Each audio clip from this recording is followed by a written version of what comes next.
תקשיב, נכון, אנשים חושבים שחתולים זה דבר עצלן, אז לא, תראו מה הם עושים. הם עושים משז לשמיכה.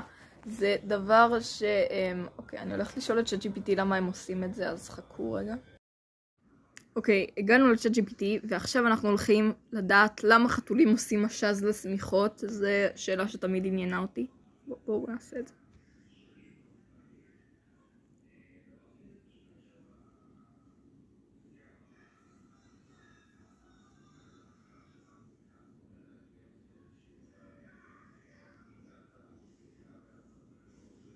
אוקיי, בואו נראה מה הוא יענה.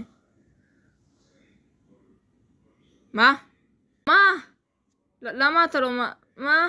לא, אני צריכה תשובה לזה. הוא ממשיך עד עכשיו. הוא בייסקלי ממשיך עד עכשיו. אני לא יודעת כמה זמן עבר, אבל הוא ממשיך עד עכשיו.